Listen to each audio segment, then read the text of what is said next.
Hello, good evening, and a warm welcome to you. Welcome back to World Online Racing. My name is Rob, and I am, as usual, being joined by Epic, and we have arrived at round number 9. This is Austria. Last week, a champion had been crowned, a champion in the name of Leroy Brown. According to the both of us, a very deserving champion, only missed a podium in 1 out of the past 8 races. So let's see if he can keep up the percentage and finish it on a 90% podium ratio by the end of this season. We're nearly at the end of it, and Epic, the battle for second place is still in full swing, isn't it? Yeah, very much as, the top 3, second, third, and fourth, all split by just 5 points at the moment, and then just add on another 3 points to just go back to fifth. But it's ultimately 15 points splitting second down to sixth. So we've got a really large amount of drivers in this battle over second. If you're looking at the standings right now, as you can see, 66 points down to 51. That's sort of who we've considered to be in the battle for second. Louis Welch needs a big race this time around. He missed China, of course, and he also had a DNF last race, so no points in 2 races, not working out well for him. Lighty had a really rough race in Canada and in Hungary, but his win in China, I think, has saved him a bit. Daniel Gottschalk, consistent in the last 2 races. I think we can all agree to that. Very consistent, 2nd, 7th, and 2nd. But he needs wet conditions. He needs the track to be wet. Exafox definitely the driver who's had a bit of a rough 3 races, again, sort of up and down the order. He just needs to find a bit more form. And, of course, Conrad Bohm. But Conrad Bohm is not racing here tonight.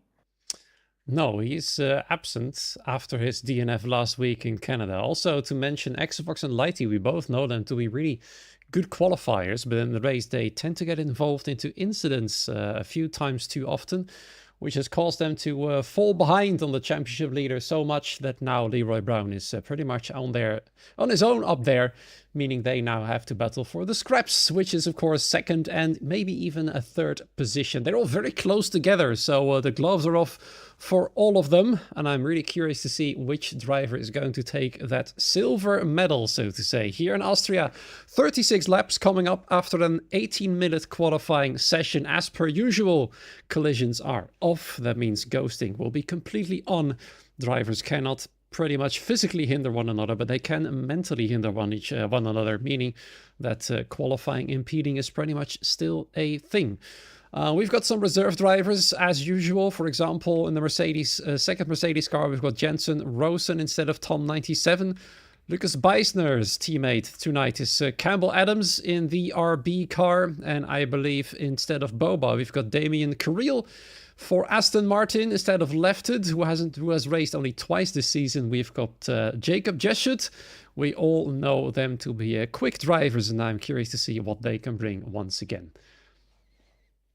I see a lot of people in the PC Tier 3 chat asking for it to be wet. Please be wet. But not Daniel, for surprisingly. Daniel's not asking for it to be wet. He might be focused. True, yeah, he might be true. He might be trying to get going. But we were actually speaking about this before we got started here. And rainy conditions. I've done this race a couple of times in the last few weeks. That has driven me absolutely crazy, the amount of times I've done Austria now.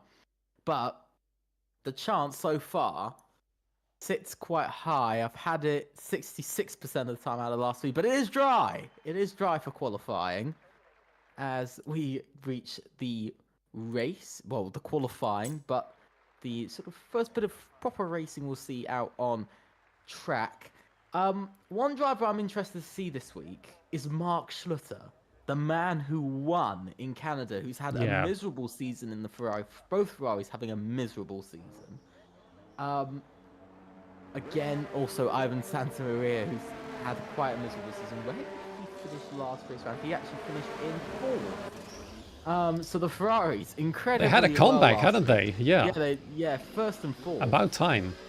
I think that's actually, the highest average out of any team, out of any sort of full-time teammates.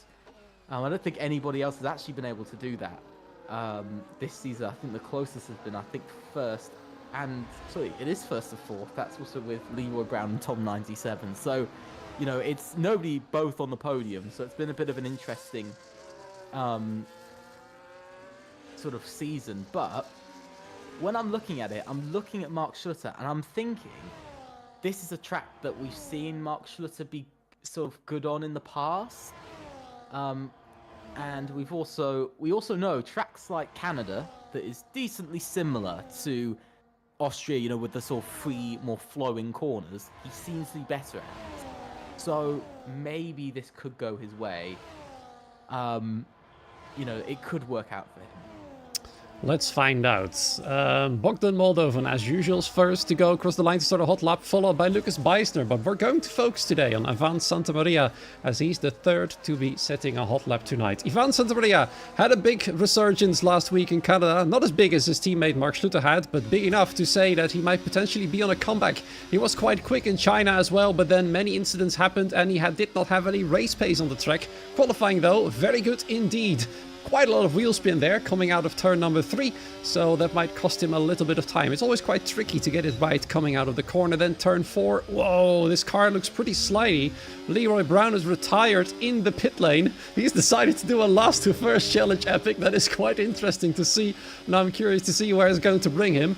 But first and foremost, let's watch these 3 drivers finish their laps. Ivan Santamaria, third in line. He's followed by Thomas Lang. As you can see, Lucas Beisner backs out of the lap, potentially invalidated, which is really easy to do around Austria. Bogdan Moldovan first across the line. Oh, there goes Ivan Santamaria. Nearly goes round. 1 minute 3.7 by Bogdan. Ivan with that slide everywhere. 1 minute 3.6. Then Thomas Lang 3.4. As Campbell Adams goes even faster with a 3.3, beaten by Lighty instantly, 3.2. Many other drivers crossing the line right now. That's Daniel Gottschalk going for a 3.3 as well. You can see those times, unsurprisingly, very close together on a track like this. Joe Hoppa on his return to Aston Martin goes on the front row straight away. Jensen Rosen, fourth fastest for Mercedes, as his teammate has decided to start from the back, which is always fun to see from a reigning champion right there. Only a few drivers then remain to finish a lap. Several have invalidated, but it looks like a decent start there. Once again, Lighty on top of it. Yeah, I mean, don't count out Joe Hopper, though. What a first lap he set as well. Also into the 1 minute 3.2s, just by literally 1,000.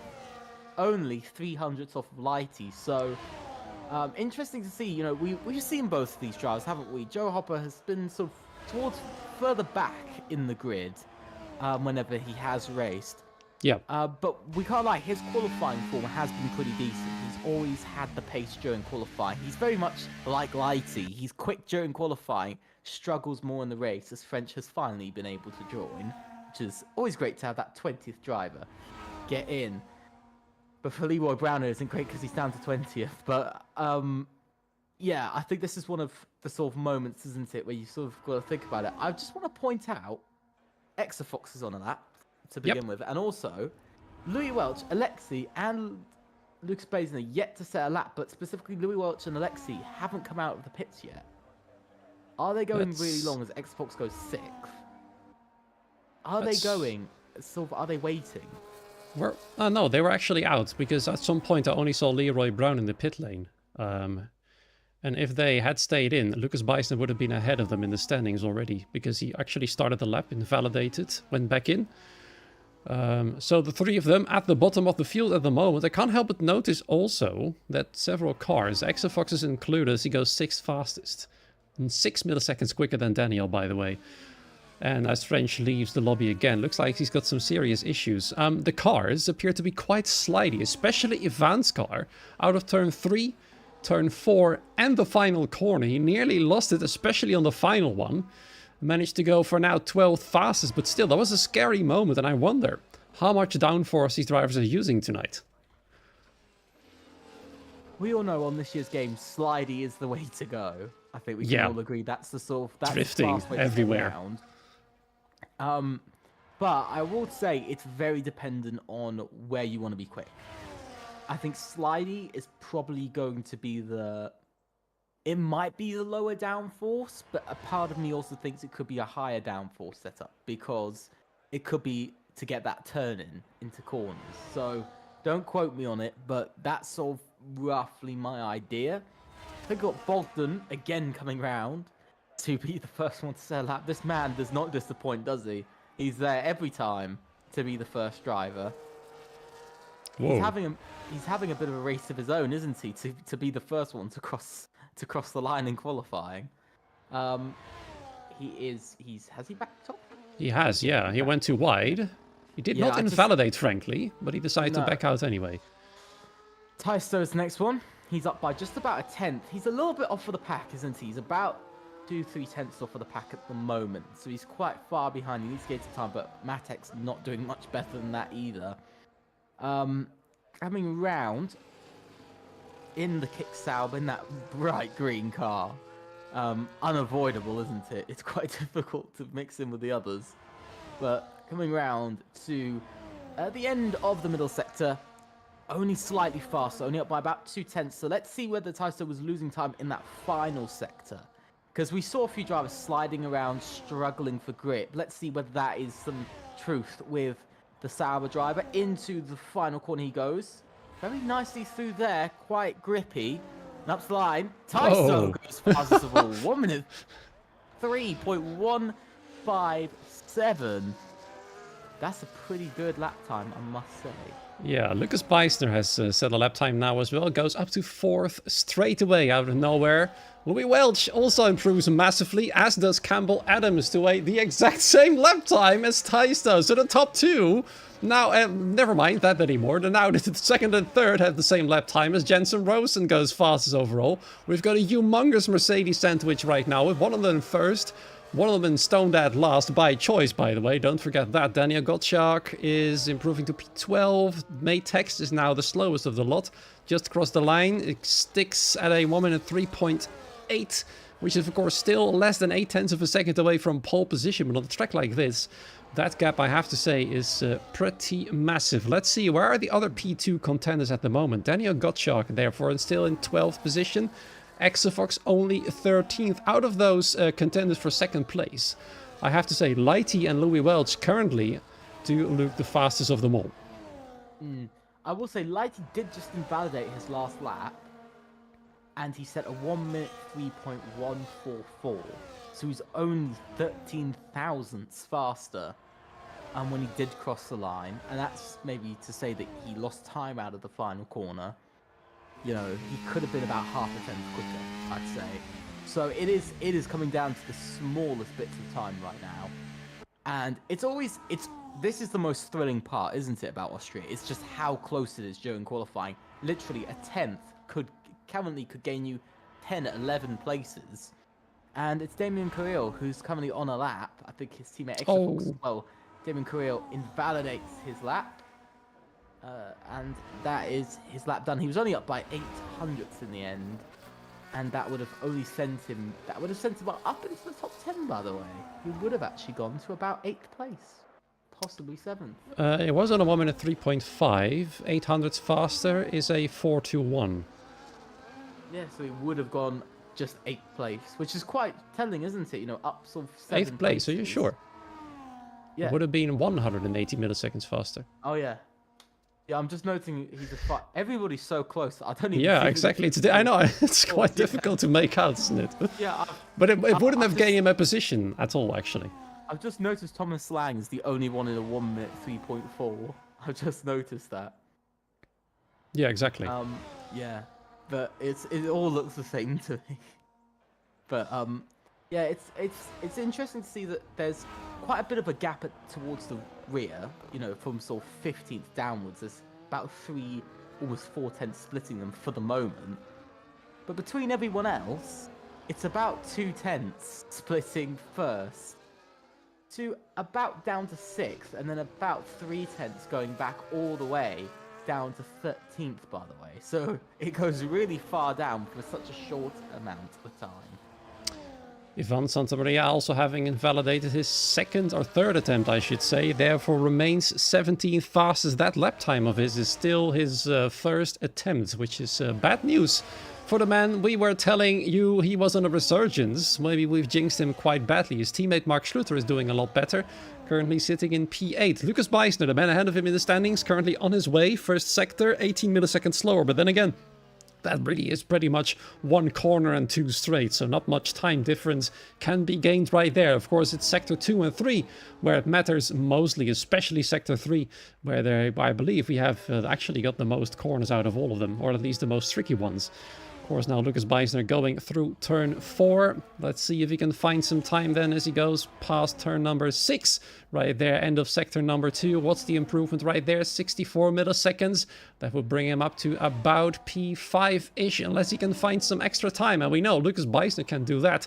We've been talking about him all season, about how he keeps missing out on podiums, despite his race pace and qualifying pace being quite brilliant. But unfortunately, he invalidates once more, and that is not great news. It would have been 1 minute 3.3. That would have been second place, believe it or not. That would have been quite amazing had he pulled that one off. Next across the line is Tim Tornimo, but he's way off the pace at the moment. I think he's gonna go and try again. Had a spin. Oh, that's a Red Bull. That's Alexei Caviro. It is. As Lighty goes onto the front row, by the way, he's showing that pace, going about another 200 quicker than he did on his last one. But Jensen Rosen finds about another, shockingly, 10,000ths in his lap.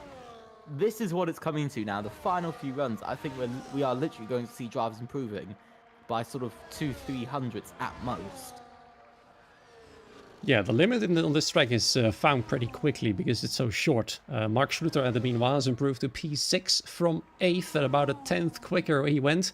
Right there to the Ferrari looking slightly better as Damien Carrillo just exits the final corner on a outlap. Then one of the Haas cars, I believe that's Bogdan Moldovan, yes it is, has invalidated unfortunately. So we're going to try and find somebody who is on a hot lap. We haven't really watched Jacob Jeschut yet. He's silently sitting in P5 at the moment. Looks like he's not on a hot lap. He's half a 10th up on his own lap in sector 1. He was very fast. He improved by about a 10th and a half. We found quite a bit of time. It's interesting to see because we haven't seen this man a lot. Last season we were speaking about him a huge amount, almost every single race. And I called him your favorite driver. And this season we've not really seen him at all. But maybe the sort of the Austria pace is showing again, because the first time we really noticed him in Tier 3 was in Austria last season. So maybe it's coming back to him slightly. Well, his teammate certainly has something to say about it. There goes Joe Hoppa. Hoppa to the front of the field. 5 milliseconds quicker there than Jensen Rosen. One who might have a proper fight for pole position on our hands as Damien Carrillo improves to P number 8. And now the big waiting game has begun. It looks like Antoine de Zalewski has not been able to join the lobby anymore. It looks like we'll be having 19 drivers then here in Austria, with the second McLaren missing, which is unfortunate. But, you know, not much we can do about it, unfortunately. His teammate Louis Welch, in the meanwhile, coming back in the pit lane, sitting happily in P9, or maybe not that happily, because his nearest rivals for second place, Lighty and Exafox, have certainly got something to say about it, especially Lighty, currently sitting in P number 3. Exafox is behind him in 10th place, and the other rival of Daniel Gottschalk only 14th. Bogdan Moldovan still has a chance as well for second place, mathematically speaking, but his past race performances make him not really have a proper shot anymore. In his qualifying performance, once again being at the back of the field behind his teammate Thomas Lang in 17th with just a 1 minute 3.5. So the waiting game has begun. 3 minutes 10 seconds remain. Who's going to claim pole? Make sure to let us know. Yeah, I just want to say, Daniel Gottschalk will be hoping for rain. He'll be hoping for a very rainy race. But I don't think we will from the lap times we're seeing being set. I think these are dry setups we're seeing from drivers. Because I'd be very surprised if these are times drivers are setting on wet setups. I'd be very surprised. We're going to get a restart anyway. So yeah, so we'll have to see if it is raining. Daniel Gottschalk crossing his fingers slightly. I mean, if he actually did continue to the main race, we would have had rain. I can tell you at the start, the first half. But that's not happening. Yeah, we'll have to see. We'll have to see whether the game wants to still give us that or not. It'd be nice if it still did. It'd be nice if it still did. Who knows? Who knows? one season I wonder if I do want to look at is, for instance, the man who is leading these final runs, Bogdan Moldovan. An up and down season he's had. His start to the season was much better than he's been for the rest of it. He scored 22 points in the first 2 races. He's only scored 23 since. It's been a bit of a struggle. A bit of a decline, isn't it? Yeah, for the last 6 races. He's also had 1 DNF and 1 race outside of the points from himself as well. So it's been a bit of a struggle, looking like this run as well, his championship charge, very much, because early on we were saying he was sort of a bit of a championship contender, weren't we, in the first, I think, 2-3 races. Yep. He's up by 10th at the moment in Sector 1, so he's putting in that's a decent Sector 1, but we were saying about how he was quite quick, so maybe we might see that, but so far qualifying has not been very nice for him. Has he backed off? He has. Sure. Yeah, I thought he did, because it looked like he was braking too early. Yeah, it is one of those sort of things, isn't it, where, you know, you have a good start, but then your luck just falls away. And very much after Great Britain, I think it fell away quite quickly. P10, P8, P16, and P6. So his last 4 races really proving to be a few challenging ones for himself. Let's see if he can pull off a Ferrari like last week, as several drivers are on their way right now. Campbell Adams, the first of the top 5 to finish his hot lap at the moment. Just finished sector number 2. Taisto was on a hot lap as well, but he has abandoned it, I believe, as Tim Tornimo is the one to just crossing the line right there. There comes Campbell Adams. What can he do? He can actually invalidate it. That's not good news then for him. Looks like Lighty's up next. Lucas Beiser, the Mimo, has improved to 3rd position. That's going to be the best for him. Let's see what Lighty can do. Qualifying master here in Tier 3. Across the line he goes. Doesn't improve. Stays in P4. Doesn't improve whatsoever. Next across the line then is one of the Saubers there was, but he did not set the lap time. It's Lark Schluter indeed. 2 more corners to go for him. What can he do? Sitting in 8th position at the moment, sliding through the final corner, not invalidating right there. Across the line, it is P7, only an improvement of 1 position. Then one of the Aston Martins, that's Joe Hoppa. He goes even faster, 1 minute 3.028. Jensen Rausen will not have an answer. He's invalidated his lap, spins across the line, pretty much literally. There comes Campbell Adams, he's invalidated as well. Lucas Beiser crossed the line right there, but he has already finished his hot lap. Louis Welch finishes in 10th position. Several others then to still finish their laps. Exafox, I believe, next across the line, invalidated as well. Would have been 0.2 of a second faster. The Haas cars have both finished as well. Jensen Rosen has been disqualified from the session because his AI couldn't turn the car around. I'm sure that's going to be rectified 100%. So that means he'll still be starting from 2nd. Damien Carril 4th. Ivan Santamaria has done a brilliant lap at the end of it. Goes all the way up to P5 from pretty much the back of the field. And I believe, unless I'm seeing it wrongly, yeah, Matex has done his hot lap as well. Stays in last place, as invalidated again. And that means qualifying is over. And we should not forget that Jensen Rausen will be starting in 2nd place. I do just want to say that is one hell of a lap from Ivan Sansbury, but we can't get too excited just yet because we know how his last couple of races have gone. Yes, when he qualified badly, he has a really good race, and vice versa. Yeah, it's you know, let's not have another China. We don't want to have another Chinese Grand Prix again because that was horrific for Ivan Sansbury, and it really made me sad watching it. It actually did. It made me tear up inside. But interesting qualifying though. But I've got to say, Lighty putting it within a 10th of pole is very interesting to see, and how maybe this sets him up well for the race. It very much does. Yeah, but I think the surprise we have to say is Joe Hoppa. He's just taken pole position out of nowhere with Leroy Brown out of the way and deciding to start from the back. It's looking quite different at the front, except for the 2nd Mercedes, who's actually decided to take the place of the championship man, with Jensen Rosen being 2nd fastest, so Lucas Bison there for 3rd, Lighty 4th, and Damien Carril in P5. The rest of the grid is looking like this. Make sure to add +1 to everybody's name, except for Jensen Rosen, who should be -17 right there. And I'm wondering what's going to happen with Antoine de Zalewski. I can see Luke in the Tier 3 chat saying that he needs to host, and probably he's going to start from the back of the field if he does host. So we're going to have to find out what happens to him. In the meanwhile, we'll be restarting the lobby. Actually, everybody will be leaving the lobby, which does allow us to take a closer look at the standings. I was about to say a closer look at the calendar, but there's only one race after this one, and that is, of course, the famous Brazil. A great track to end the season on a good note here at season 19. But yeah, the standings, as you can see, Konrad Bohm, Axefox, Daniel Gottschalk, Lighty, Louis Welch, and Bogdan Moldovan. And I believe Tom97 as well with a shot for second place, but Tom is missing. Epic, maybe I'm not seeing this correctly, but I believe even Mark Schluter has a chance at P2. There's 31 points in between himself and Konrad. Yeah, so officially he does have a chance.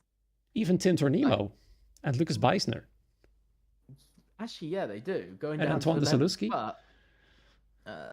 No, he's a bit too far off.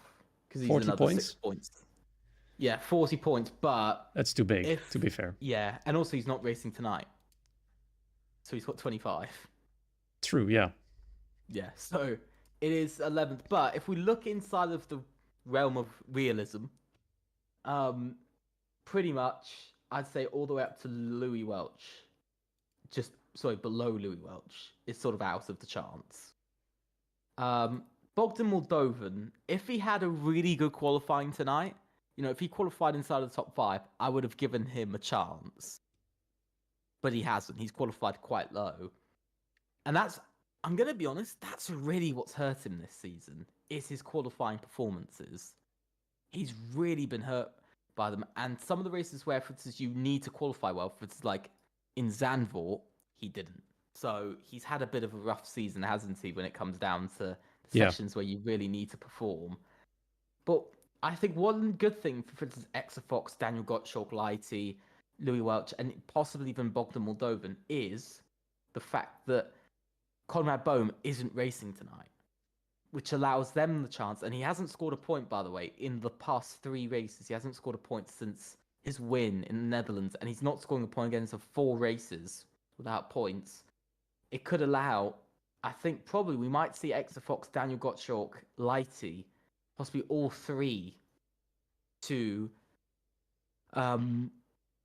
overtake him in the standings. So we could see a mass change in the stand. Yeah, especially with Lighty and Exafox tonight and their pace. We'll probably see both of them move up. Daniel Gottschalk is more of a maybe, isn't he? It wasn't a great qualifying, but he's back to sort of where he has been in dry conditions in qualifying. He'll just be hoping it rains in the race. If it does, we know he'll go up in the standings. Yeah, I mean, we were talking about it a lot of the time, that he was good in the rain, and he confirmed it last week when we asked him in the interview as well, that he is actually really good in the rain. So, yeah, he's just actually full of confidence when the conditions are like that. I'm begging him, please be good in the dry conditions.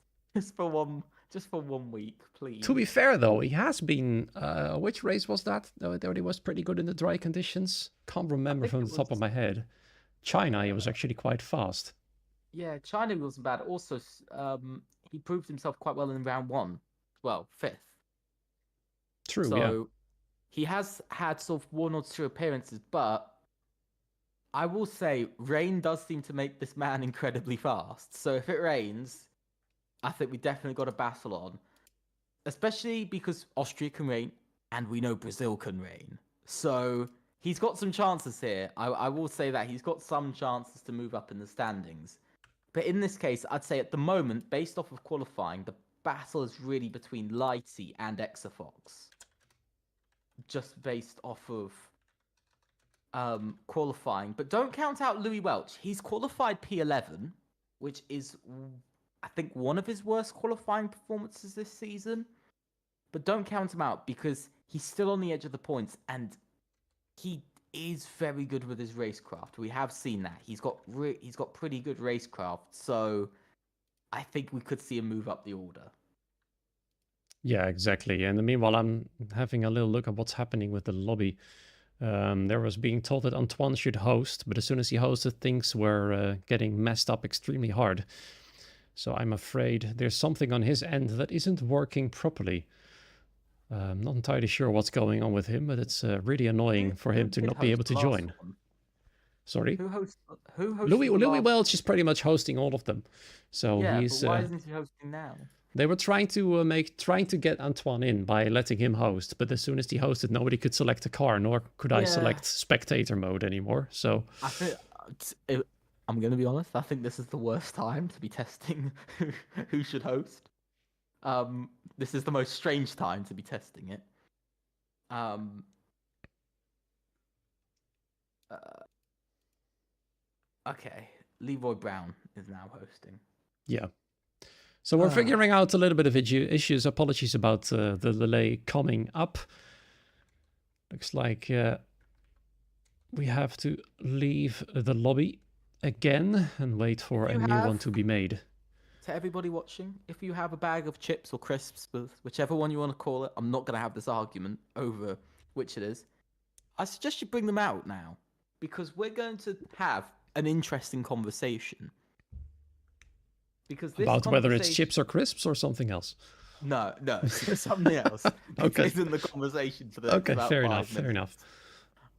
But the conversation is actually going to be about Exafox. Oh yeah. Because he is, to some degree, I get, when I look at his results and I look at how much of a good driver is, it's like a double-edged sword. I look at his results and I feel pain with some of them. Yeah, I mean 15th China in should have Las been Vegas. first.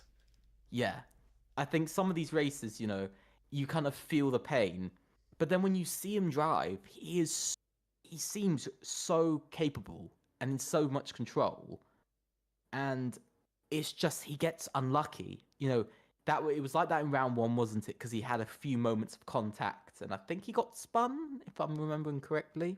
Mm-hmm. And then he also, of course, had Las Vegas as well. He had quite a rough start to the season. But his last 3 races, up and down slightly, up and down the order very much. I really hope these last 2 races do go well for him, like I do for everyone. But what I mean is, sort of, you look at it and you go, is he the driver who deserves to be second in the standings already? And in my opinion, I would say yes, because he has gotten so unlucky that if he hadn't have been so unlucky, like you said, in China, he would have been second in the standings. But at the same time, I've got to give respect to, for instance, all of the other drivers out there who have performed well, even when incidents have happened, like Conrad Bohm, racing 4 times. He's had 4 race finishes and he's got 66 points. You gotta give that to him.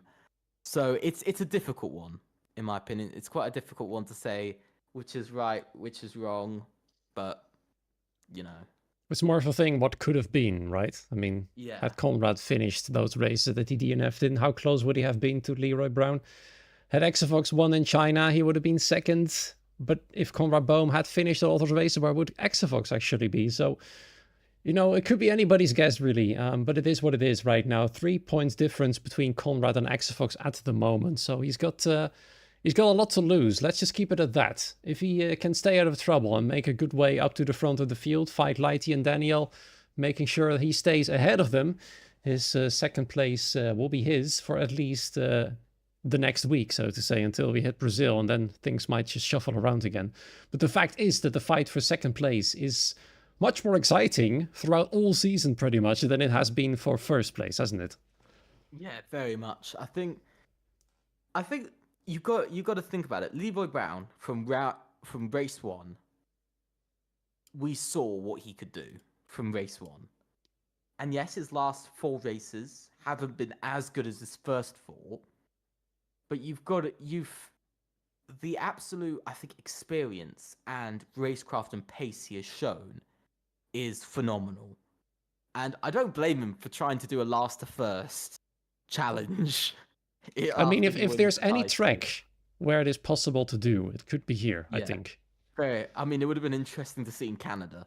It would have been very interesting to see. Yeah. But I do think I think when you have a driver like Leroy Brown, we had this with Deha a few seasons back, where he had such a sort of first dominant 5 races. He went 2 races without, he didn't race for 2 races, came back and he was still leading the championship.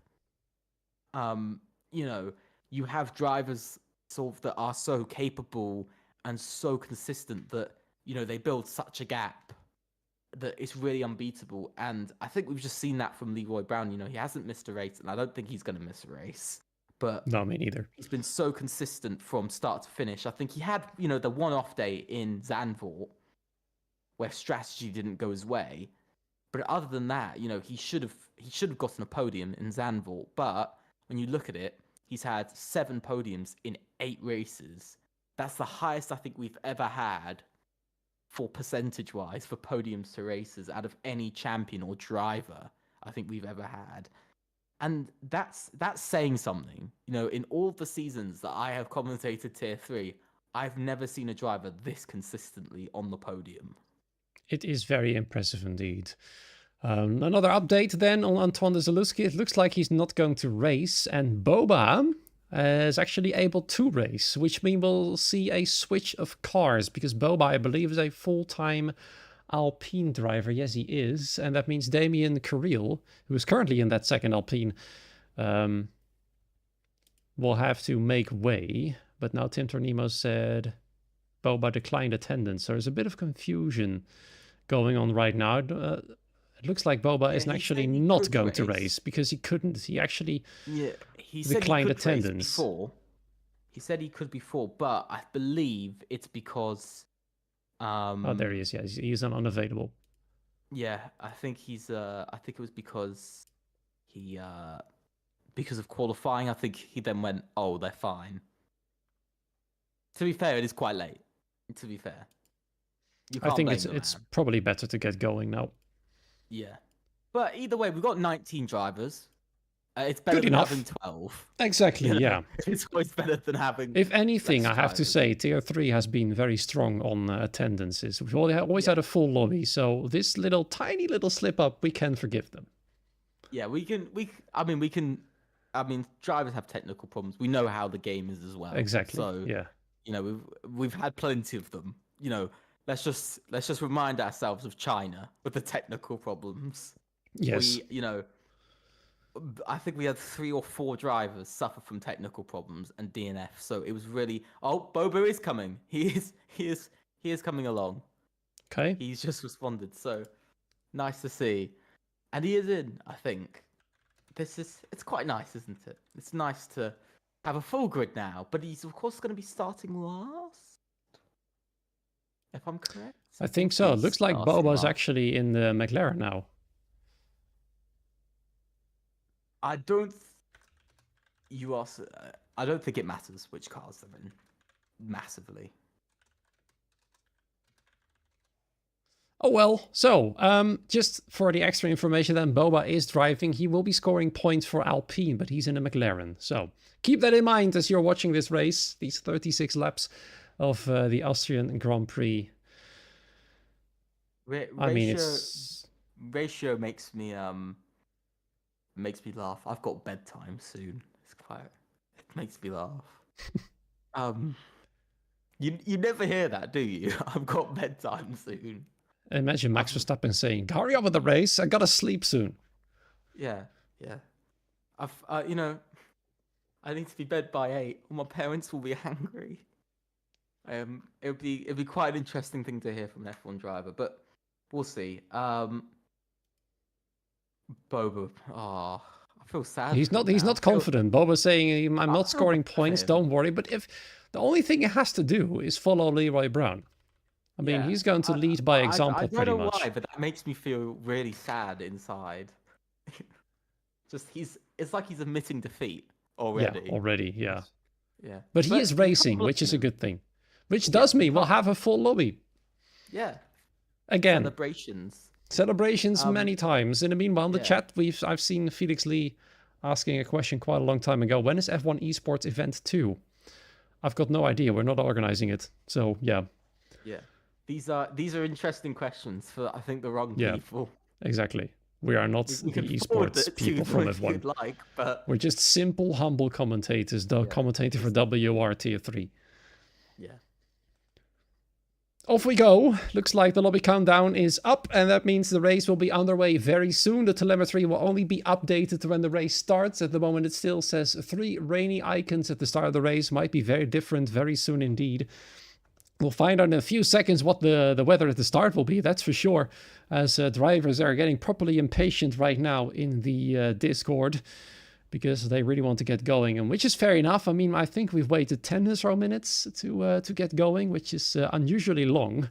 But then again, it would have been lovely if Antoine had been able to race, but it was not meant to be tonight. Something on his end certainly has gone wrong, very wrong indeed. And there's your weather update. It looks like it's semi-cloudy. There's some clouds in the sky. There's some blue patches as well, which might indicate a weather change or not. We'll find out in about a minute or so when the race gets underway. Joe Hoppa starts from pole position. We just saw in the standings, he's got 4 finishes, 4 races he didn't attend. And out of those 4 that he finished, 2 of them were in the points. And now he finds himself with no cars ahead of him. Where's he going to go from there, I wonder? I'm not sure. Don't ask me. I'm not an expert. Me neither. It's going to be exciting. I mean, over the past race, we've seen him race. He doesn't really have that winning race pace yet, but maybe he's found something special in those past 4 races that he was absent. Maybe he's done some rigorous training somewhere else.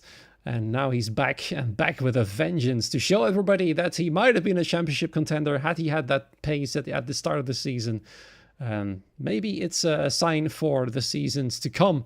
Of course, the next season will be in this game most likely as well, I'd say, because it's still in January and the game, I think, will release until May. But we're gonna get underway right now. Red lights are coming on now with Joe Hoppa and Jensen Rosen from the front row. The yellow flag straight away. Some issues happening perhaps already. Looks like Maytex at least glitching to the front of the field, but Joe Hoppa is actually the race leader. Joe Hoppa then, it looks like potentially you might have an issue already with Maytex being a lap ahead. He is actually a lap ahead. We're already on lap 2. And that means potentially we might see a lobby restart straight away as Joe Hoppa leads the race. Lighty then in 3rd, Damien Korean 4th, and Maytex looks like he's back in business, back on lap 1. Thankfully the issue has fixed itself, which is a rare thing in this game nowadays. He's got no time, by the way. Yeah, but at least he's back in the position where he should be. Normally that means the game is screwed for the whole race. It would have been interesting to see a win from lap 1. Would have been a very interesting race. I will say Jacob Reshu, not a good start from him. He's really dropped down the order. I think, what, down 9? 5 positions. He started in 10th. Did he? I can't remember anymore. I swear he started 6th. Well, I'm just thinking of midway through qualifying. Yeah, probably. Probably thinking midway through. Good start from Lighty though. The start he needed. Very much the opposite of what we usually see from Lighty. Usually he has quite a bad start. This time he's gotten away quite well. He's up to 3rd. Luke Spazler, the one who's lost 2 places. Usually it's sort of roles reversed, isn't it? Lighty getting a good start, Lucas Spazler getting the bad start. Usually he's one of the quickest drivers off the start. Leroy Brown already up to 18th, slowly making his way through the order.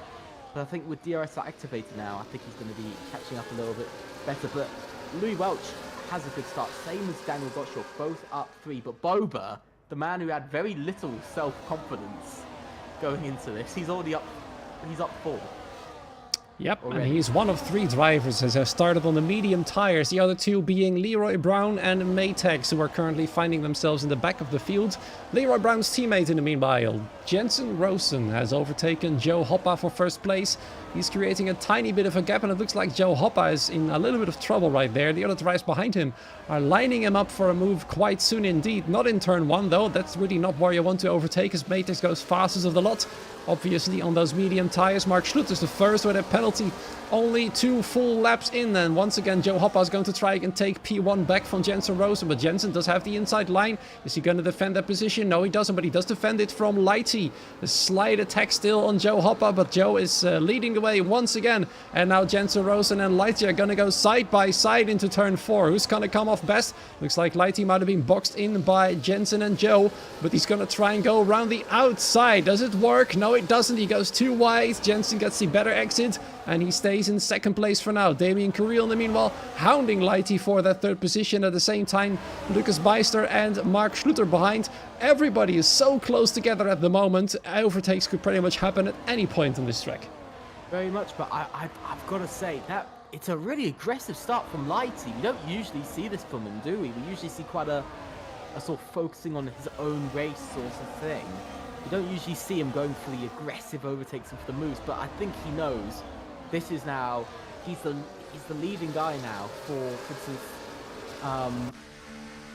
second in the championship now. He'd currently take, I think, second in the championship. So this is an important race for him, an important moment, as now we're going side by side into turn number 3. Joe Hopper and Lighty going at it. Who's going to come out best off of the exit? And it is Lighty who gets away. Can he catch up to Jensen Rosen and make another overtake, make the double move? Into turn 4 they go.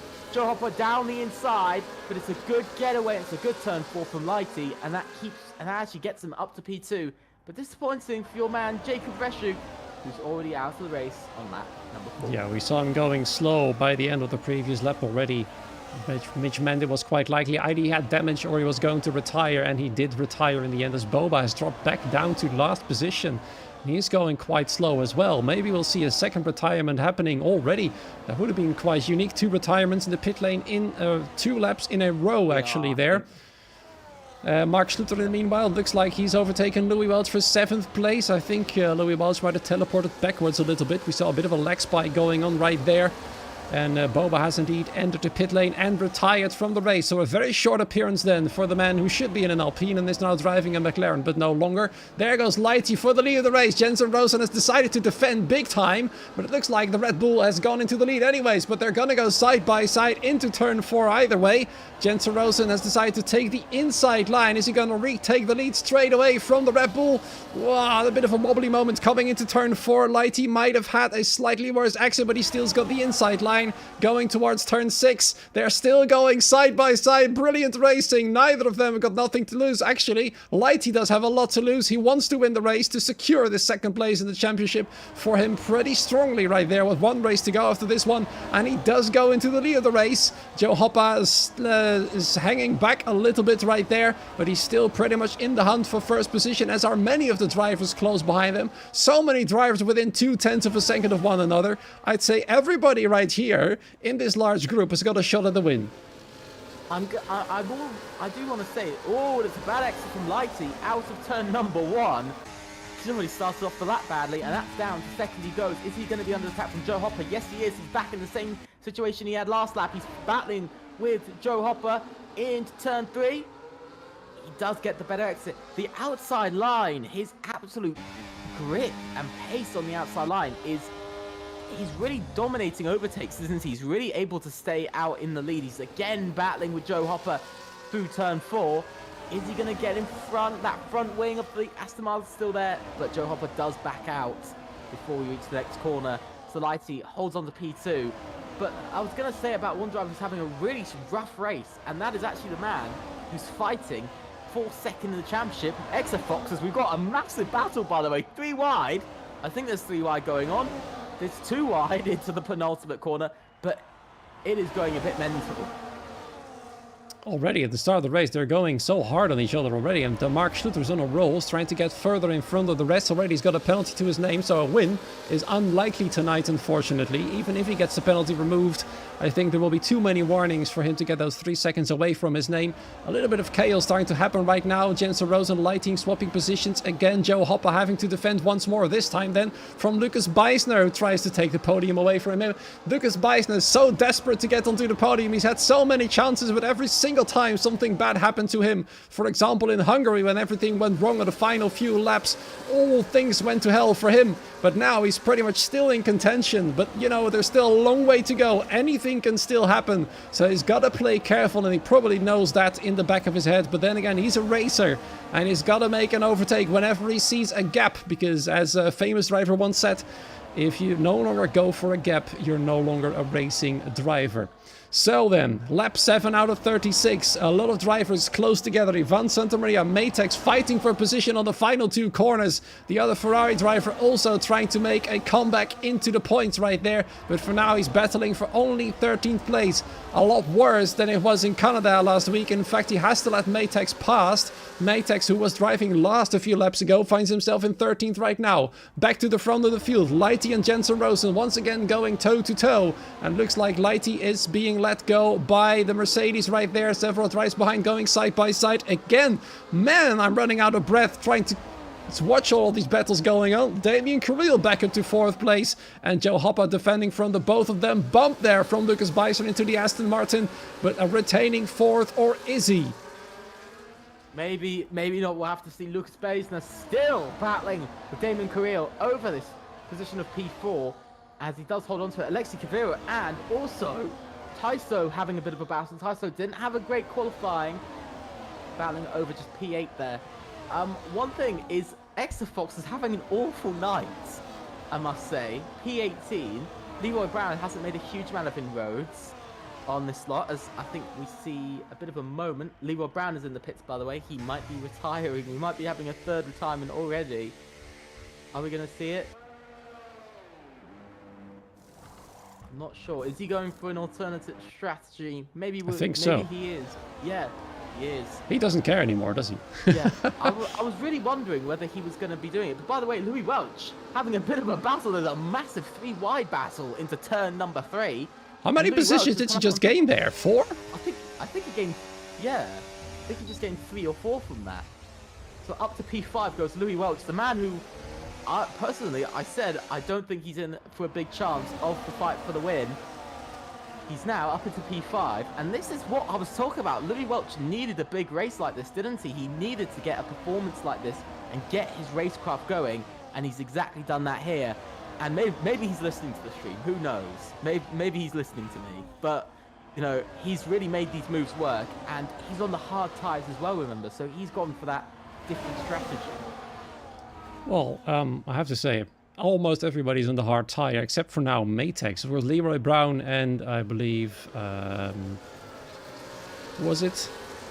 Somebody else was also on the medium tyres. I forgot who it was, but still, you know, he's now in the mix for the win. Jensen Rosen once again for going for the lead of the race, but there comes Joe Hoppa trying to go at him into turn 3. Breaks a little bit deep, pushes Jensen Rosen wide, compromising the Mercedes' exit, allowing Lighty to nearly get past, but he's being boxed in by 2 cars right there, so he's gonna have to find another way. Where is he gonna go? Inside or outside? Looks like he's going to pick the inside right there because he's got no choice, but still... Jensen Rosen gets the better exit. The Mercedes pretty much very grippy looking tonight through those corners, not allowing Lighty past just yet. Meanwhile, Mark Schluter is also on a hunt. Louis Welch back down to P6 as the Ferrari has overtaken the McLaren for P5 right there, and Mark Schluter now hounding his fellow German friend right there for P5. His fellow teammate, I should say, for the TF10 team right there.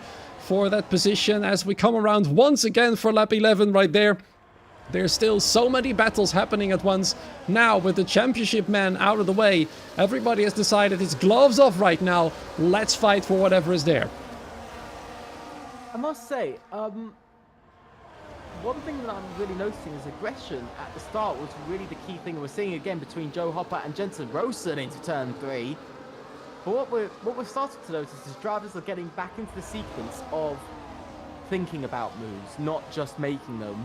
But it doesn't seem to be the message between the top 3, because they're all going Look at that. And they're all going for it. Everybody's battling this. Everybody's just battling inside the top 5. Jensen Rosen takes the lead now. But it's all gone a little bit nuts, a little bit bonkers from everyone.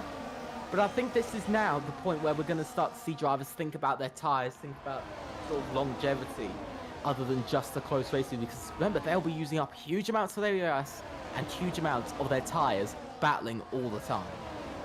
They do indeed, but then again, if you're so much faster on the straight than the driver ahead, you must make the move. I mean, sometimes they may not have a choice at all. We saw Louis Welch, they're lagging a little bit, thankfully still driving around in P6. And now he's very much on the back of Lucas Baesner, as is Damien Carrillo on his turn. Once again, the top three going for it into turn number 3. Who's going to take the lead this time? It's Joe Hoppa. Whoa, a bit of a bumping going on there between the Red Bull and the McLaren of Jensen Rosen and Lighty, and that allowed Mark Schluter to squeeze himself in between them anyway, because, you know, why not?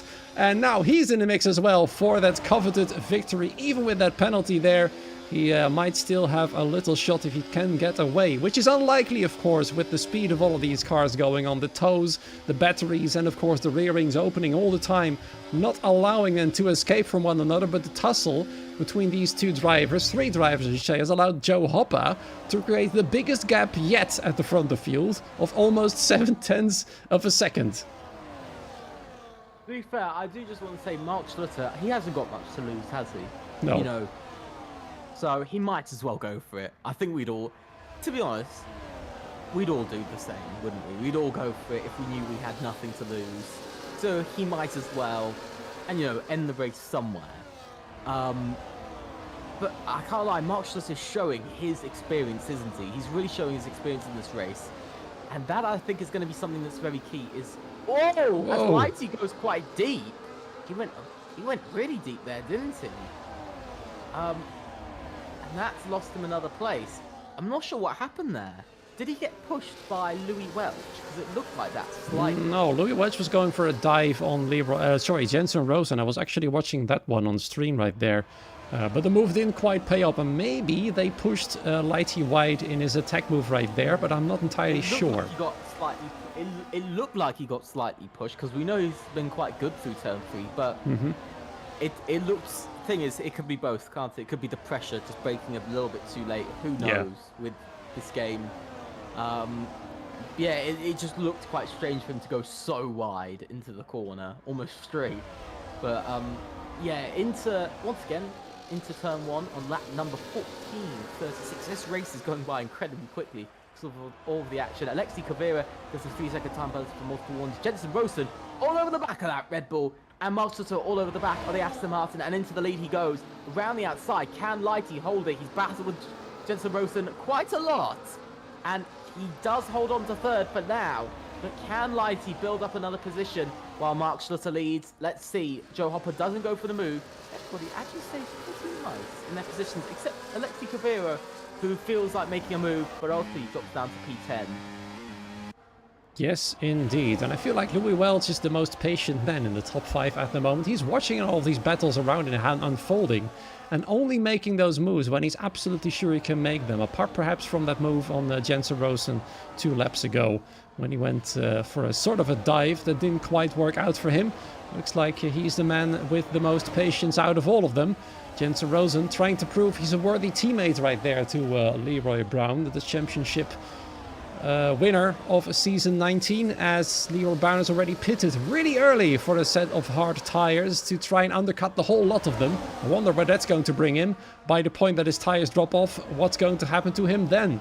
Mark Schluter with a 3-second time penalty, leading the race at the moment, not under threat for a change there, as behind him some battles going on once again. Tim Tornimo and Alexei Kavira, for example, but further closer to the front, it's Jensen Rosen versus Lighty. Round number 65 pretty much right there for the battle on the podium, as Lighty just barely manages to stay ahead of Jensen Rosen. Now Jensen Rosen off the podium already, but then again, it could very much be entirely different by the end of the next lap. So really it's difficult to say who's going to come out as the winner of this race.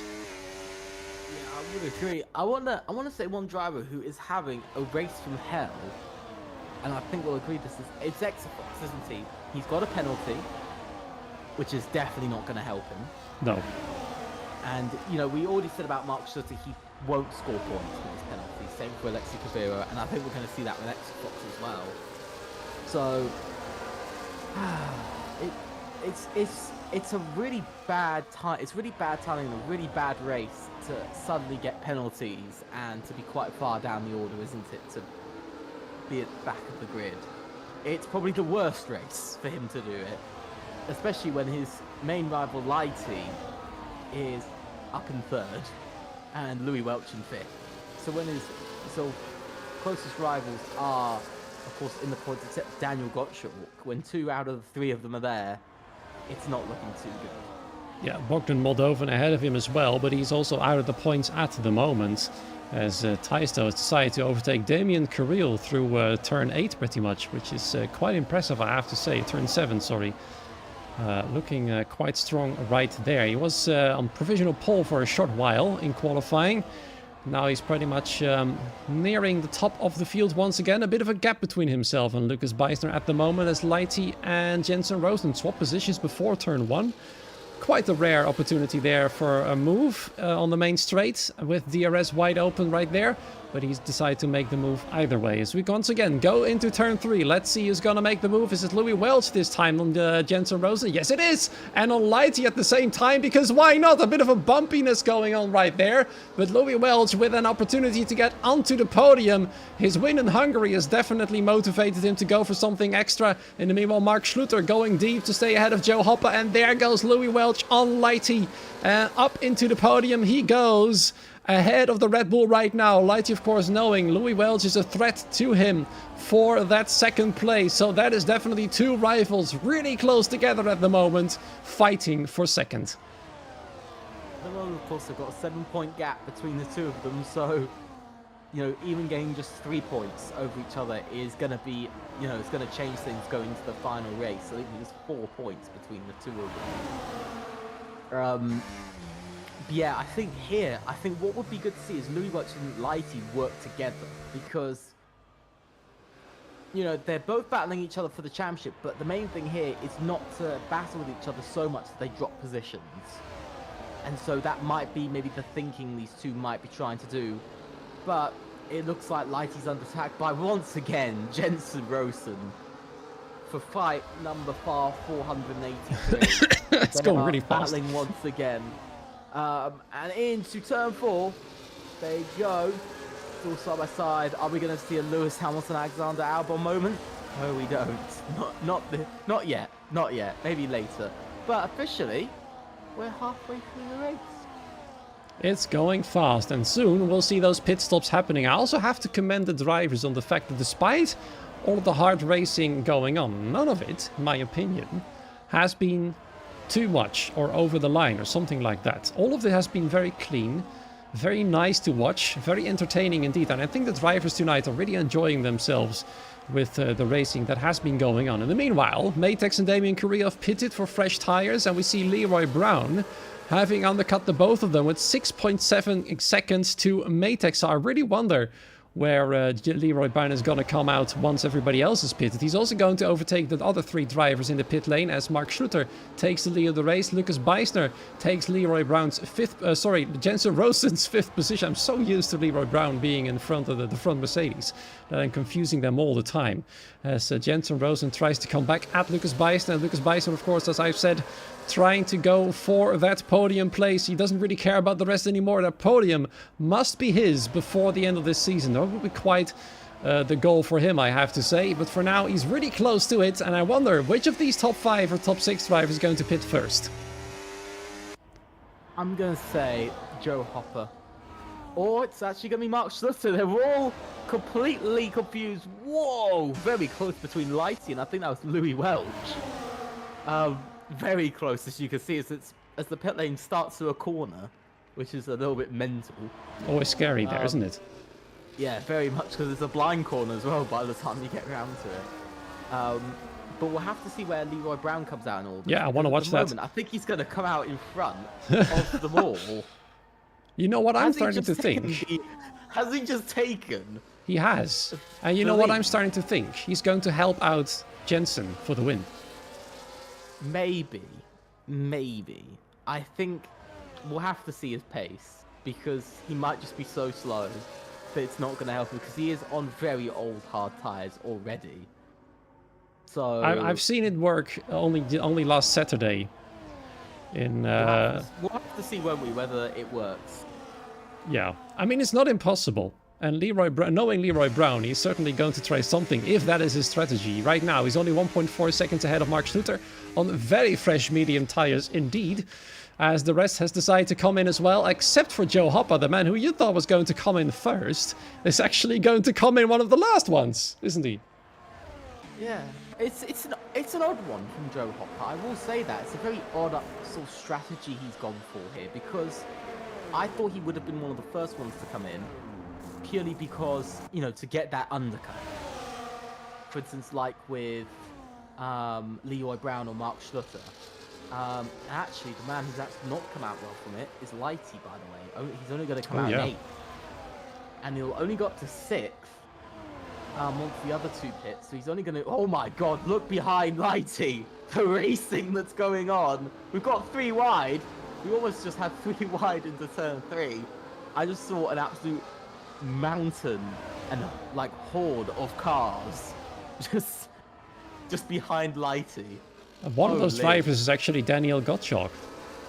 Yeah, he's really... Where did he come from? Into this race. Yeah. I think he had a...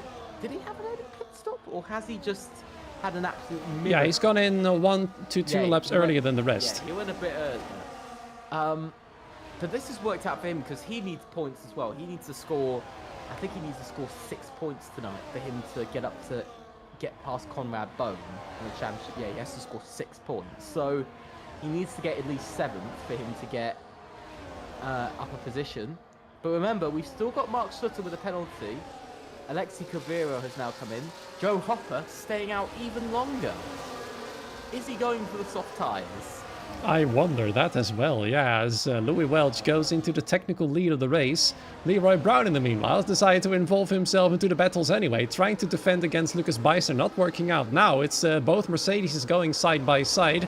Leroy Brown not making much of an issue about that move right there from his teammate, as his tires are clearly much worse than the guys now in front of him that were behind him 2 laps ago. So I'm not sure what his plan is, but his last to first strategy is not working out like this. He's probably just having a whole load of fun, seeing where he can finish on these old hard tires. Wondering what will happen when those mediums drop off as Joe Hopper goes around for another lap. Into lap 23 he goes, and that soft tire strategy is getting ever more likely. By this point, I don't think he's got much of a choice anymore, because otherwise catching up to this large group of cars is going to be near impossible. They're all getting towed along by one another. He is alone. He's got no DRS to help him out with. No slipstream whatsoever. All of these guys are just towing off each other, overtaking left, right and center. Unless the fighting gets really brutal, Joe Hopper has no chance. Yeah, I think this is maybe the point during the race where you just go, Joe Hopper is going for... I think he'll go soft. Yeah, he's got no choice. Opinion. I think he'll go soft. Or if he... Whoa! Slack, he might 3 wide, by the way, in turn 4. Sorry for interrupting. Whoa! There nearly goes Jensen Rosen. Bumped away by Louis Welch right there. They're fighting really hard for that, what soon will be the lead of the race.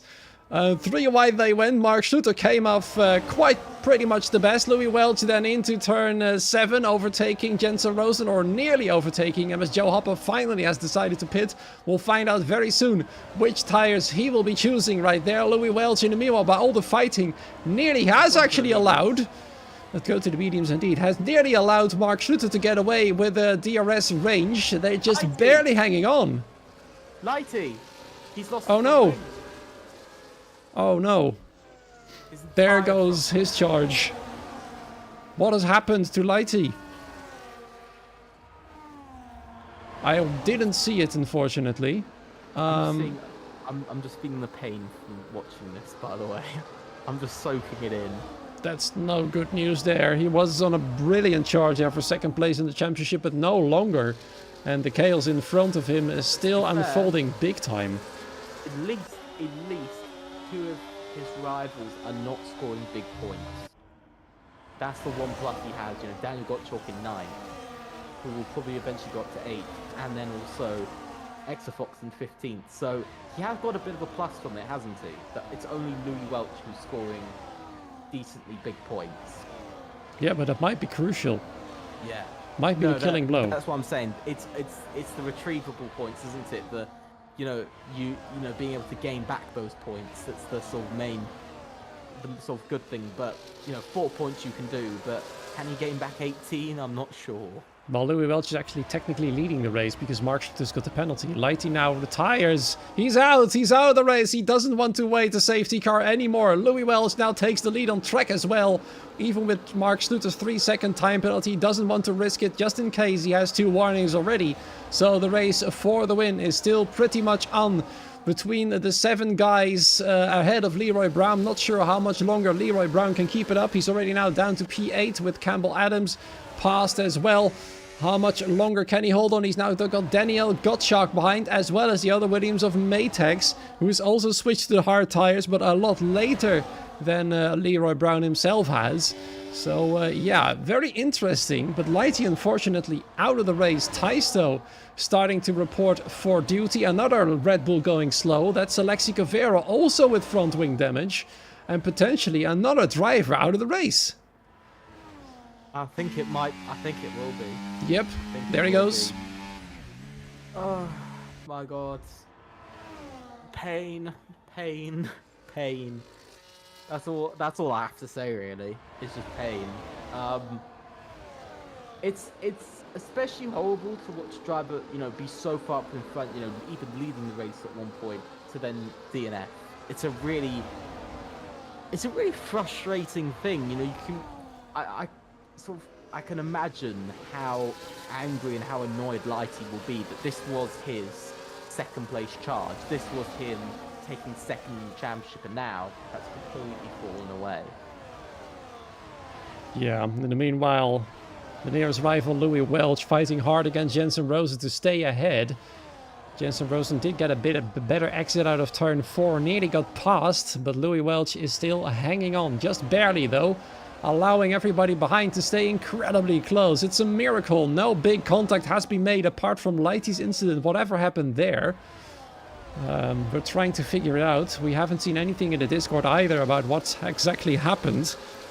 So we'll keep you updated on that particular incident right there. But yeah, as I said, Taisto and Tim Turnimo have reported themselves at the front of the field. Jensen Rosen once again overtaking Louis Welch. But Louis Welch, well, pushing Jensen Rosen off the track pretty much. It looks like Welch's gloves have come off as well properly right now. Trying to fight. He knows now this is his opportunity to take second in the championship. Jensen Rosen, though, having absolutely none of it, wants to get past, but that's allowed Taisto with a perfect opportunity to strike back and trying to get past the Mercedes. Is this the ultimate move then? No, it just has to yield for the time being, but he's definitely staying as big as he can in those rear view mirrors of the Mercedes to try and steal that podium away from those drivers who have been fighting for it all race. Now there is Taisto out of nowhere reporting in and trying to steal it all away from them with only 9 laps to go. It's going to get very heated very soon.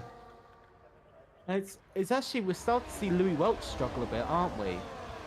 I don't know whether he's just taking too much life out of those mediums, because he's keeping up with Mark Schlutter, but he is struggling, isn't he? He's struggling to make the defense work because he is getting attacked every single lap, and he's going to get attacked again by Jensen Rosen. It's almost the same as last lap, but this time Jensen Rosen not feeling very happy about the last turn 3.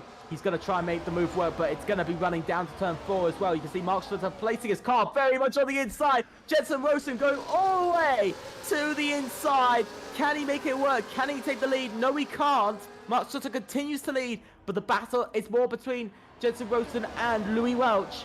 And Louis Welch has lost that battle for now. Yep, but then again, it could be different in about 2 or maybe even 1 lap. Mark Schlutter, if he didn't have that penalty, he could have made it 2 race wins in a row. He's been absolutely on it. His pace has been extraordinary again. His resurgence, I can safely say by now, and I think you'll agree with me here, Epic, is pretty much complete. He's found his groove. Even though it's a little late, or maybe way too late by the end of the season, he's all the way up there again. And I wonder what it could have been had he had this pace from race number 1. Yeah, I think he could have had a championship charge.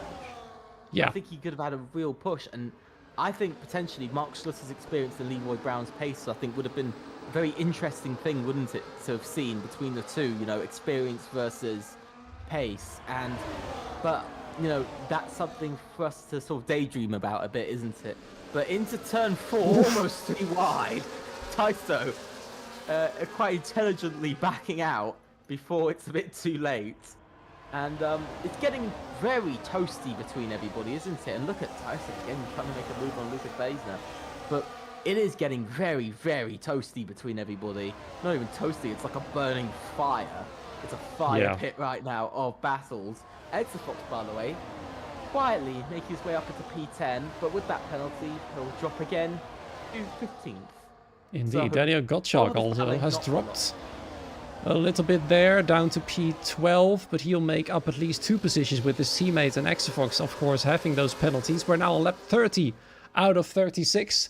The big finale of what feels like a final lap. Every single lap is coming up very soon. Jensen Rosen is squeezing Mark Schluter into turn 3. He does not want the Ferrari to get past, but Mark Schluter decides to get past anyway. Who's going to get DRS out of those two? It's going to be the Mercedes of Jensen Rosen, but Mark Schluter is keeping up quite nicely on the straight. Turn 4 coming up next. Where's everybody going to go? Lucas Beister and Taisto fighting for 4th position. Lucas Beister is desperate for that podium. Wants Taisto to stay behind, but Taisto's absolutely fighting back as hard as he can, and up goes into 4th place. Lucas Beister going wide, as the same goes for Louis Welch, by the way, who nearly allowed Taisto to get past as well. He's tasted that podium there for a moment. Out of these drivers, I feel like Taisto is pretty much the dark horse for victory tonight. Everybody else we've known for so long in this tier, and suddenly there's this Sauer driving in the middle of them, trying to snatch it away from them. I do have to say though, I think this is strategy that's come in. Everybody else has been battling so much, but Taisto in the last sort of 3-4 laps has used his tyres quite a bit. But I think he's doing a sort of tyre saving until the end of the race, and I think that's working out for him here. And we're almost going 3 wide. We have got 3 wide for just a millisecond there. Taisto back down to P6. It's now a Racing Bulls battle over P4. Campbell Adams versus Lucas Beisner into turn 4. 3 wide into turn 4. Matex and Taisto and Tim Tanimo all go for it. Bogdan Moldovan, by the way, finding himself up into the points. It is all going. It's just becoming chaos. Yeah, Joe Hoppa, having pitted so late, he does have the freshest tires of the lot, and only now it's starting to pay off. I wonder if that is too little too late. He's still only a P10. Yeah, of course, everybody ahead of him is very close to him, but he's still got to make those moves. With all that fighting going on, it's getting quite dangerous and quite hot around there. Joe Hoppa now going side by side with Bogdan Moldovan, going up to P9, another position gained for him, but he's only got a couple more laps, 5 in fact, with this one included to go to get back to 1st place. There's 2 drivers ahead of him with penalties, so potentially 2 extra positions gained for him. One of those drivers with penalties is, of course, our race leader Mark Schluter, who is currently still trying to defend against Louis Welch and everybody else behind him at the moment. Lucas Beisner is keeping his teammate behind as Mark Schluter goes on the inside of Louis Welch, taking the lead back from him. Actually defending it from him for the umpteenth time, it feels like. Campbell Adams in the meanwhile, he was driving a bit further back, finds himself in P5 all of a sudden. Taisto back down to 7th, and Matex from pretty much 20th on the grid. Let me actually confirm that. Yeah, he started, in P18 I should say. Finds himself in 6th place on hard tires, which are potentially now better than those mediums. Well, with the penalty, to be fair. Yeah, that's true, yeah. But still. That's going to hurt him. But I just want to say, Campbell Adams, it's like this man it's like he despawned and then he just respawned in this race. Yeah. Like I feel like many drivers are having that tonight. Yeah, it's just like he's appeared in this race. I think we kind of, I don't want to be mean, but we almost forgot about him, didn't we, after qualifying? Nearly going 4 wide in turn 3, by the way. It was 3 wide. It was 3 wide because Campbell Adams just put his front tyre there. Here they go into turn 4. To turn 4. Who's going to go for it? Louis Welch down the inside. There's going to be a spin at some point, isn't there? Yeah. There's got to be a spin at some point because somebody is going to have a crash. And oh my God, it is getting a little bit too close for that. It is still on the limit. Still nothing, I think, that has been unfair. But with the laps counting down fast now, it's, I think, only a matter of time until it happens. Joe Hopper, in the meanwhile, has nearly gotten himself back into 7th place, going side by side in the penultimate corner. Taisto ghosting again, as does Matex, who's now dropping down to P8. Joe Hopper up to 7th place. He's still got that win in sight, but he's got to hurry up now with lap 34. 3 laps to go. The man who started on pole and who pitted last goes too wide into turn 1. There's Matex. He nearly bumps into the grass. There goes Tim Tornimo. He does go into the grass. Damien Carrillo, in the meanwhile, in the pit lane, retires. 5 drivers now out of this race. Lucas Beisner fighting for pole position, or sorry, for first place.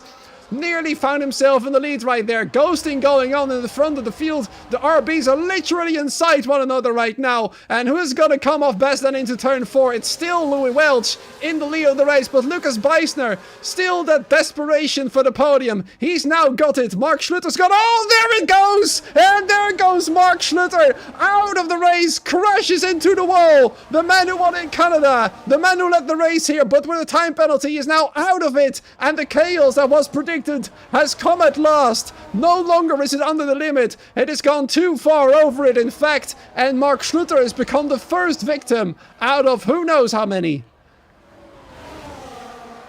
I just screamed my lungs out, by the way.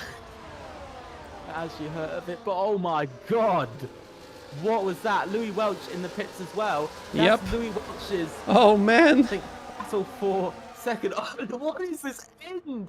They're still battling into turn 3. It is racing as usual. Doesn't matter who it is still going for it. Now it's Lucas Beisner versus Jensen Rosen. It is all a battle for everything. We've got a 4-way fight at least for the moment, if Joe Hopper can catch up. But oh my god, what is going on here tonight?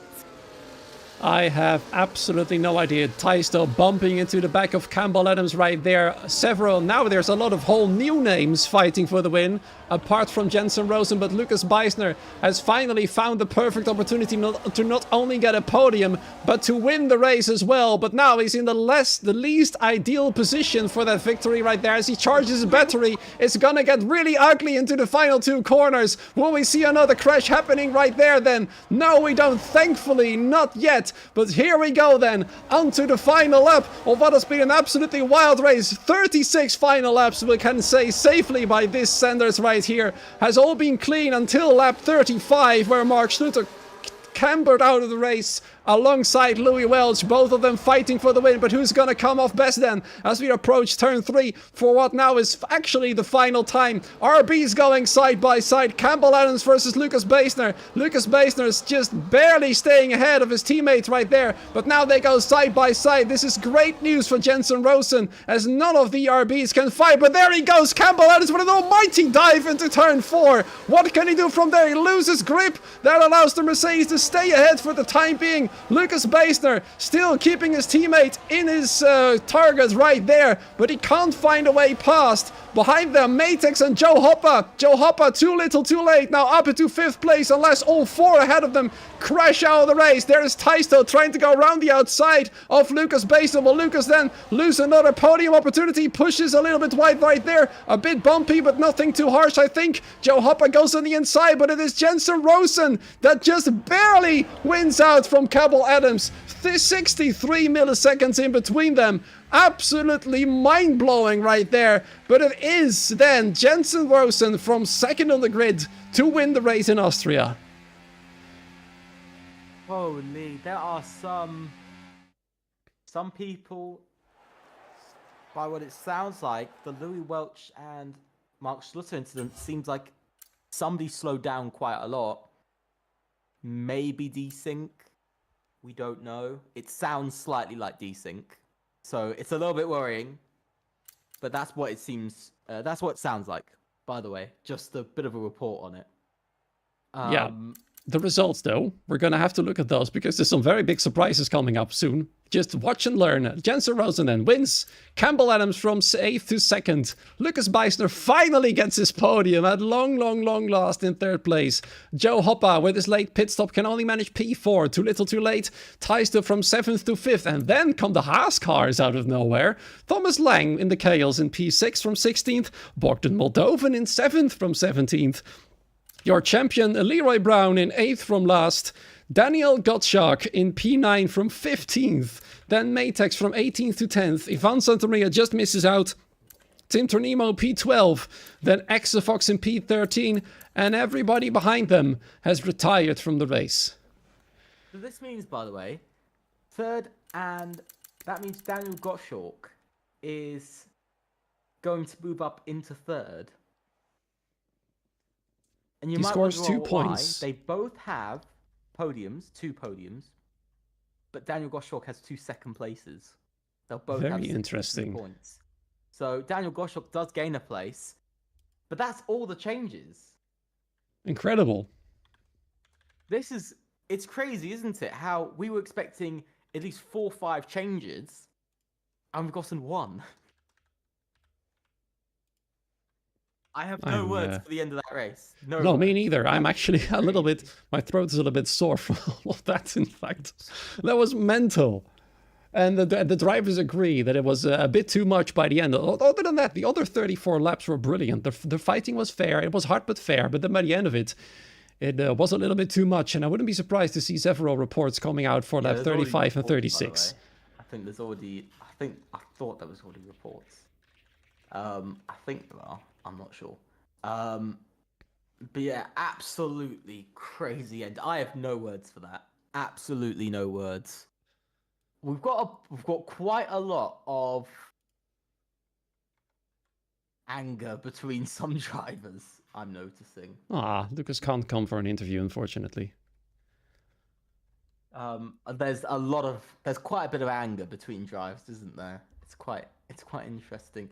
But why I said about for instance, desync was because Mark Schlusser said about how both him and Louis Welch tangled, and saying you were slow all of a sudden. I see. So maybe. Who knows? We'll find out. It usually becomes clear from the reports if you send in your point of view. So if that happens, make sure that you should do that, Mr. Driver. But we're going to hear from our race winner. We've just dragged in Jensen Rosen. Where our champion won Mercedes, Leroy Brown started from last. Jensen Rosen picked up the scraps, started from second, finished first in what probably was one of the craziest races. Jensen, how do you feel about this one? I'm speechless, to be honest. I mean, so are we. Throughout this entire season, it's been pretty tough. Well, I mean, not the entire season. Last race was pretty strong, but I mean, yeah, to come from like not even finishing in the points, up to Silverstone, and now, I mean, just out of nowhere, I just can't believe it. I mean, quali, I was kind of shocked that my time got me P2. I was kind of expecting some 0.9s to be set, but you know, P2's P2. I'm not angry with it. Yeah, I just can't believe it. Like, that's come out of nowhere. Race pace was on point. Strategy was on point. Yeah, so thank you to my engineer, of course. It was a big help today. Perfected the strategy. I didn't really know much on the medium, so I was kind of a bit concerned they were going to drop off, but yeah, they lost it out very well, and yeah, I managed to get myself in the perfect position and somehow won the race. Yeah, well, I have to say, though, there was a lot of fighting going on at the front of the field. Pretty much every lap, we saw at least one of you guys overtaking another. What was your approach to the fighting? I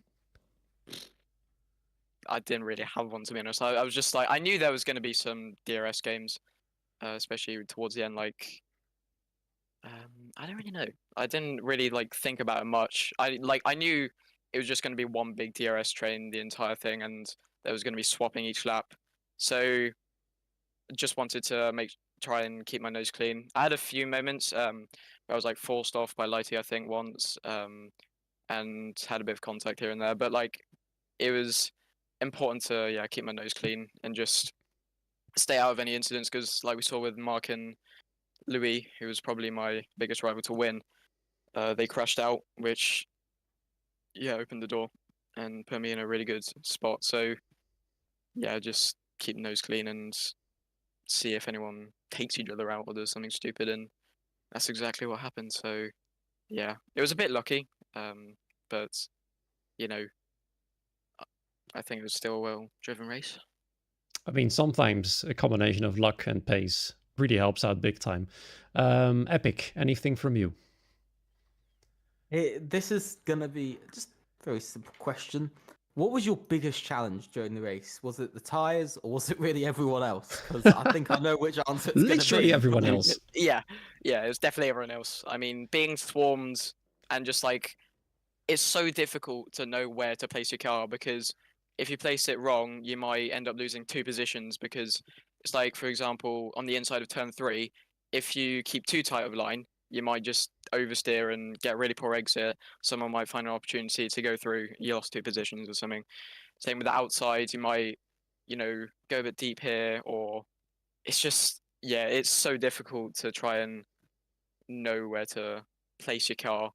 But generally I got it right, and of course when it mattered on the last lap I got it perfect. So yeah, it's very difficult of course with such a close grid, but just managed to get the win, so very happy.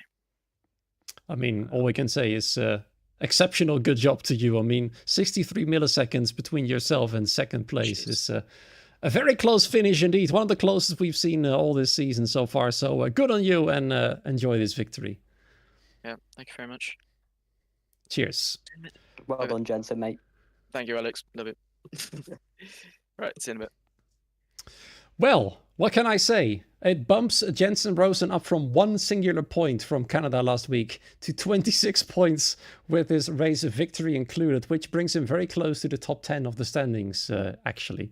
So very, very fascinating to see. Unfortunately, neither Lucas nor Campbell has joined us for an interview tonight.